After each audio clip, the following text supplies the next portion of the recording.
juiz deve apenas aplicar a lei ou interpretá-la de acordo com o caso? Esse é um dos questionamentos que percorre a história do judiciário brasileiro. Ele é exposto pelo ex-presidente do STF, José Nery da Silveira, na primeira parte da conferência, Aspectos da Evolução Institucional do Judiciário e a Repercussão no Plano da Cidadania. Qual o papel dos juízes ao longo da história do Brasil? Qual a influência do liberalismo francês e americano na Constituição republicana? E atualmente, até que ponto é permitido o ativismo judiciário? Acompanhe com a gente.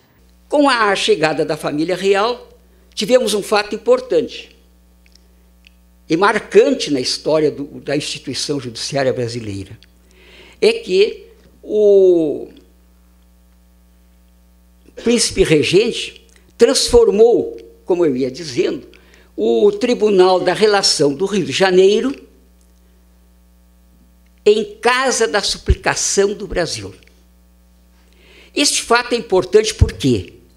Porque com a criação da Casa da Suplicação do Brasil, em 1808, por esse alvará de 12 de maio de 1808, as causas julgadas nas relações e nos juízos de direito no Brasil, e, enfim, todas as decisões judiciárias tinham um fim em recurso na Casa da Suplicação. A Casa da Suplicação representou, portanto, para nós, de um lado, a nossa desvinculação da capital da metrópole, que era Lisboa, para onde iam os processos em última instância. O alvará determinava, esse alvará régio, que as causas no Brasil teriam decisões finais, sem outro recurso cabível, para a Casa da Suplicação. Este fato fez com que se estabelecesse uma espécie de independência, de tal forma que na história do Supremo Tribunal Federal marca-se sempre esta data como o início da existência de uma corte de cúpula no Brasil. Com a independência, esta Casa de Suplicação ainda continuou funcionando, porque nós não tínhamos outro tribunal superior, e ela era o Tribunal Superior do Brasil, e funcionou até a instalação do Supremo Tribunal de Justiça, que era o órgão de cúpula do Judiciário Imperial. O Supremo Tribunal de Justiça foi concebido pela Constituição de 1824, a nossa Constituição Imperial, mas dependia de uma lei para organizá-lo, e essa lei somente foi editada no dia 18 de setembro de 1828. Portanto, a independência foi em setembro de 22, só 6 anos depois saiu a lei imperial organizando e dispondo sobre a competência do tribunal que estava prevista na Constituição. Com a independência, e isso é que passa a interessar agora, nós temos um sopro diferente de liberdade, temos uma mentalidade que se vai instalar diferente, de forma evidente, daquela que presidia a vida judiciária na colônia. Nós sabemos todos que o liberalismo político, vindo das revoluções americana e francesa, esse liberalismo teve influência na formação dos nossos jovens, especialmente na Europa. O liberalismo francês com aqueles que se formavam em advocacia e estudavam outras profissões nas universidades europeias e que vinham com ideias novas para o Brasil e que foram também responsáveis, sem dúvida nenhuma, por toda a pregação libertária que desembocou na independência. Bom, essas ideias tiveram uma importância muito importante, uma importância muito grande no que respeita a um fato, a guarda da Constituição. Nós sabemos que o liberalismo, tanto o francês quanto o americano, que se instalou em ultramar, portanto, nas colônias inglesas, ex-colônias inglesas, e que culminaram esse liberalismo com a Constituição de 1787, a Constituição norte-americana de 1787. Essa Constituição representou a organização, a formação da União Americana, a chamada Constituição de Filadélfia, e representou também o ideário do que se chamou o liberalismo de tendência americana, norte-americana. Há uma distinção básica no que concerne ao judiciário. O liberalismo que desembocou na Constituição de 1787 era um liberalismo político, como o francês, baseado em dois pressupostos: separação de poderes, garantia de direitos. O Brasil, orientado, informado pelas ideias francesas, ideias que vinham da Península Ibérica, portuguesas, etc., manteve-se fiel com a independência ao sistema de defesa, de guarda da Constituição, não por juízes, mas sim pelo poder legislativo. E é explícita a nossa Constituição de 1824, no artigo 15, número 9, ao definir a competência da Assembleia Geral, que era o poder legislativo, era a expressão do poder legislativo, composta de duas casas, a Câmara dos Deputados e o Senado do Império. A Assembleia Geral tinha, no inciso anterior, competência para criar, revogar, suspender leis. E no artigo seguinte, competência para interpretar, vejam bem, para interpretar as leis e para suspendê-las e para anulá-las, revogá-las. A Constituição fala em revogá-las. E essa ideia de que o poder legislativo é o último intérprete da Constituição, essa ideia perpassou entre nós o período imperial, sem dúvida. E só terminou, só foi substituída, só foi realmente superada com a República. A nossa primeira Constituição republicana, ao organizar o nosso sistema político e jurídico, ela expressamente no artigo 59, parágrafo 1º, em letras A e B, conferiu ao Supremo Tribunal Federal, que sucedera ao Supremo Tribunal de Justiça, a competência para processar e julgar um recurso que seria interponível das decisões dos tribunais locais, mas notadamente está no artigo 59, parágrafo 1º, nos tribunais locais, com esse sentido de defender a Constituição Federal contra as leis estaduais ou as decisões estaduais dos estados.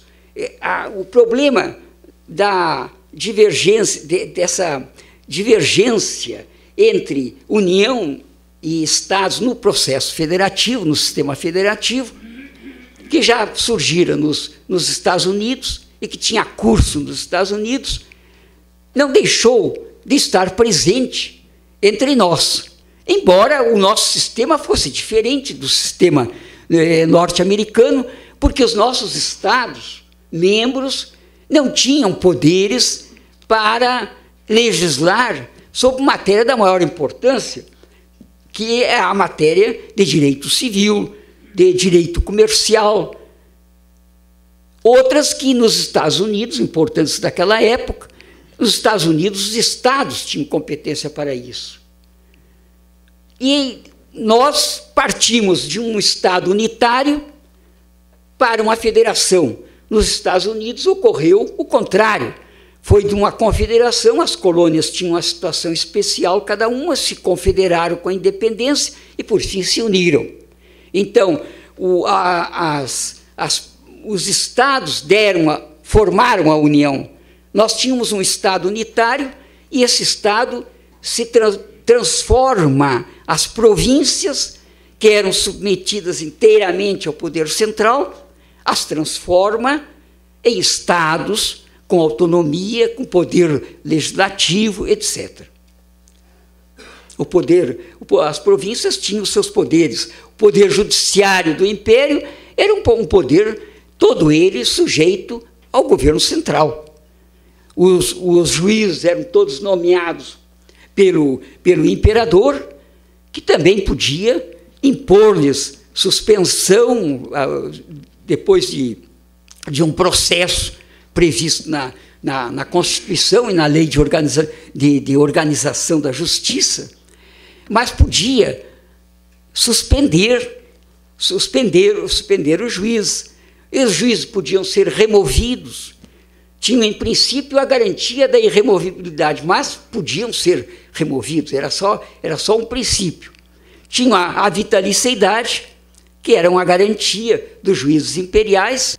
A magistratura imperial tinha independência. A Constituição, no artigo 151, dizia que o poder judicial é independente. No artigo 10, a Constituição previa que os poderes políticos são o legislativo, o moderador, o executivo e o judicial. Assim era chamado o poder judiciário. Independentes e harmônicos entre si. Então, o que se pode observar num confronto dos dois regimes, do imperial e do republicano, é que, em verdade, a magistratura imperial ela tinha independência, mas essa independência dizia respeito à figura dos juízes. Os juízes eram independentes, a autoridade judiciária era independente, mas o poder judicial não era independente naquele sentido que a República veio conferir ao poder judiciário. Por quê? Porque o poder judiciário tinha uma limitação de competência. O poder judiciário só podia dirimir contendas entre particulares e aplicar a lei penal. Ele não tinha competência para conhecer dos atos administrativos, ele não podia conhecer das leis, saber se elas estavam de acordo com a Constituição ou não. Eles não tinham competência para intervir, portanto, nas decisões legislativas nem nos atos executivos. E isso foi um pressuposto para a compreensão do judiciário como poder político. Quer dizer, o sistema de pesos e contrapesos entre os poderes pressupunha que o poder judiciário pudesse também intervir em atos dos outros poderes, tal como a República acabou por reconhecer, adotando o sistema norte-americano. A partir, portanto, da República, adotamos o sistema de controle, de defesa da Constituição, que nós hoje chamamos de controle judicial da Constituição, mas essa defesa da Constituição no Império não era judicial. O Poder Judicial não tinha essa competência. Mas o certo é que o nosso Poder Judicial, os juízes, atuavam como juízes. Isso é muito destacado por todos os que comentaram a Constituição, em que se diz que o Poder Judicial não tinha independência. Mas nós temos que distinguir os juízes, todos os que falam a respeito da atuação dos juízes imperiais. Os juízes eram independentes. Eles lutavam, submetiam a penalidades, etc., afrontavam, portanto, essa situação que lhes era negativa, mas cumpriam o seu dever no sentido de aplicar a lei. E eles não podiam deixar de aplicar a lei porque não lhes cabia dizer que aquela lei era contrária à Constituição e, por isso, não a aplicariam. O juiz tinha que aplicar a lei. Lei tem que ser aplicada. Não cabe examinar isto que hoje tem a maior importância. Campos Sales mostra a diferença entre o poder, a magistratura no regime decaído, no regime imperial, e a magistratura no novo regime, no regime que era proposto, na sua organização, que deixava de ser uma magistratura subalterna, dizia Campos Sales na exposição, e passa a ser uma magistratura soberana, que tem poderes para dizer esta lei não é aplicável porque é contrária à Constituição. E também tem poderes para aplicar sanções, penas nas autoridades do Poder Executivo que infringirem a Constituição ou as leis. O Supremo Tribunal de Justiça do Império realizou, sem dúvida, um trabalho extraordinário. E, sob certo aspecto, se pode dizer que aí há uma coloração política nesse trabalho, que foi o trabalho de uniformização da jurisprudência, porque ele julgava o recurso de revista das decisões das relações que fossem contrárias à lei. E como as relações estavam distribuídas num território em que as comunicações, os juízes pouco se comunicavam, não é essa facilidade que se tem hoje de conhecer como é que o tribunal A, B ou C no Brasil está julgando uma determinada matéria. Então acontecia que as relações adotavam posições que divergiam entre si e era preciso uniformizar. Embora destaque essas dificuldades que os juízes tinham, especialmente em razão dos chefes políticos locais que, não satisfeitos por uma determinada decisão e não tendo conseguido no seu processo, no conhecido processo de pretensão de intervenção na autoridade judiciária local, que era por vezes nomeada, mas que não tinha vínculos com o próprio local, porque nós tivemos juízes no Império, em grande número, juízes pernambucanos, juízes do Rio Grande do Norte, juízes paraibanos que atuaram, baianos que atuaram aqui no Rio Grande do Sul. Então eles eram nomeados já por indicação, mas nomeados pelo imperador. E eram com facilidade, eles pediam remoção de um lugar para outro.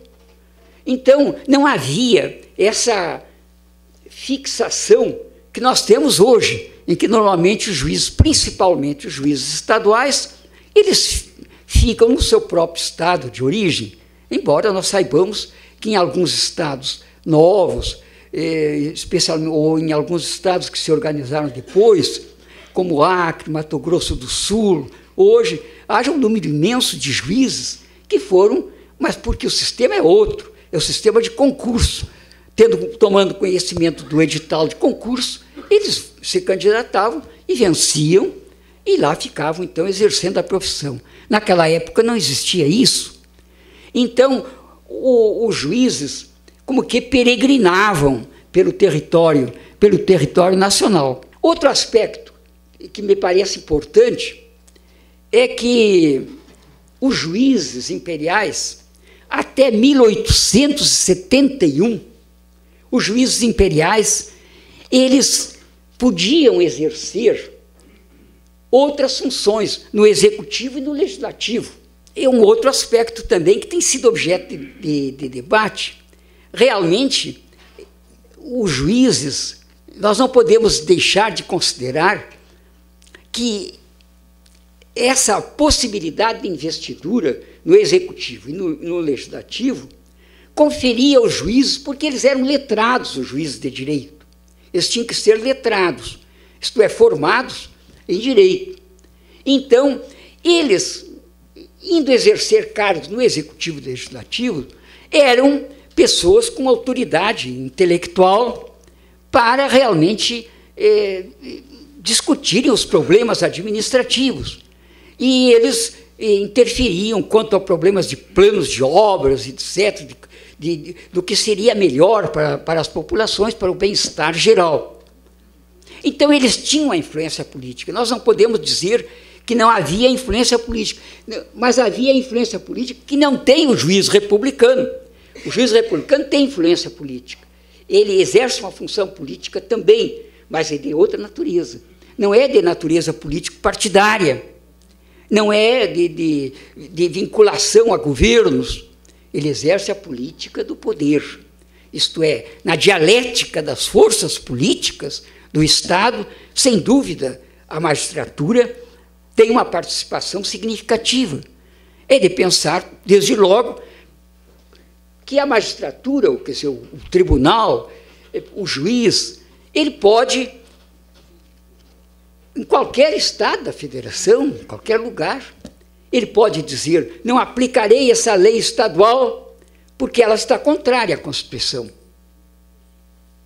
Então, ele nega validade a um ato da Assembleia Legislativa ou a um ato do governador. Isto no âmbito local. E com maior expressão ainda acontece no âmbito da União, no âmbito federal, pela maior extensão que possa ter essa decisão. Essa matéria, portanto, em síntese, nós podemos pô-la nesses termos. O Poder Judicial do Império não exercia o que se pode dizer poder político, neste sentido que tem o juiz republicano, a magistratura republicana. Isto é, esse poder, essa faculdade de dizer: esta lei é contrária à Constituição, é nula, eu não a aplicarei. Portanto, ele não é subordinado, ele é subordinado nas suas decisões a aplicar a lei, ele deve aplicar a lei, mas se a lei for constitucional. Então, o aspecto de defesa da Constituição é feita pelo juiz. E não cabe ao Poder Legislativo, nem ao Poder Executivo, proclamar que uma lei é inconstitucional. Então, velar pela constitucionalidade das leis é, na fase republicana, uma competência do Poder Judiciário. Você assistiu à primeira parte da conferência Aspectos Institucionais da Evolução do Judiciário e Repercussão no Plano da Cidadania, com o ex-presidente do STF, José Nery da Silveira. Na semana que vem, você confere a segunda parte dessa palestra. Obrigada pela sua companhia e até a próxima!